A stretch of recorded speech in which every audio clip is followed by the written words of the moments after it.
வணக்கம் மக்களே. பெண்களை கையேந்த விட்ட ஒரு ஆட்சி இருக்கு அப்படின்னு சொன்னா அது திமுக ஆட்சி மட்டும்தான்.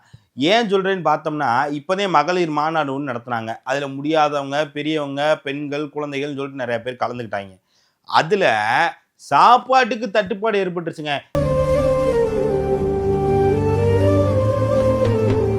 ஏங்க இத்தனை பேரை கூட்டிட்டு வர்றாங்க, 300 ரூபா பணம் கொடுத்து கூட்டிட்டு வராங்களோ இல்ல திமுக உணர்வுனால அவங்களாம் வராங்களோ, அது ஒரு பக்கம் இருக்கணும். இப்ப இத்தனை பேர் வர்றாங்க, அதுக்கு தகுந்த ஏற்பாடுகளாச்சும் பண்ணி வைக்கிறோம்ல. சரி நம்ம பெண்கள் போறோம், நிறைய ஏற்பாடுலாம் பண்ணி வச்சிருப்பாங்கன்னு அவங்க ஒரு எதிர்பார்ப்போட வந்திருப்பாங்க.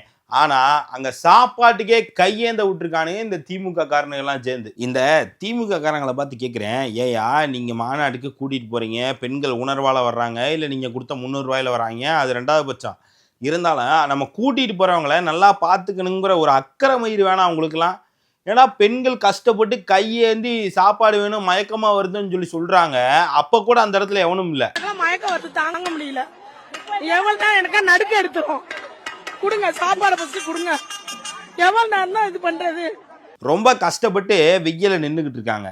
என்னடா பண்றீங்க நீங்கெல்லாம் அங்க மாநாட்டில்? கேட்டா நான் மாவட்ட செயலாளராக இருக்கேன், கவுன்சிலராக இருக்கேன், வேலை பார்க்குறேன், எங்க ஆட்சி தான் நடக்குது தமிழகத்துல, இப்படியெல்லாம் சொல்லி பீத்திக்க முடியுது உங்களால.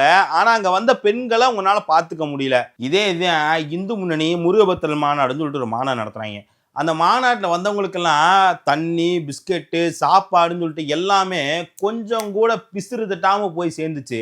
நீங்க மாநாடு நடத்துறீங்க, அந்த மாநாட்டில் வந்தவங்க மாநாடு முடிஞ்சோடனே அங்க இருக்கிற குப்பையெல்லாம் எடுத்து அவங்களே குப்பை தொட்டியில போட்டு போனாங்க. அவங்க உட்காந்த சேரை அவங்களே எடுத்து அடுக்கி வச்சுட்டு போனாங்க.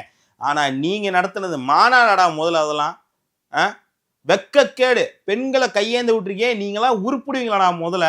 இதுல வேற 5-6 பிள்ளைங்க கருப்பு பேண்ட்டையும் டிஷர்ட்டையும் போட்டுக்கிட்டு திமுக கொடியை பிடிச்சிட்டு டான்ஸ் வேற ஆடுது. அந்த டான்ஸ் ஆடின பிள்ளைகளை பார்த்து கேட்குறேன், ஏம்மா இப்போ நீ போய் இங்கிட்டு நின்று இப்படியெல்லாம் ஆடுற, சரி ஓகே. ஆனா வருங்காலத்துல இவனுக்கு ஆட்சிக்கு வந்து நாளைக்கு உனக்கே கையேந்திர நிலைமை வந்தா நீ என்ன பண்ணுவ?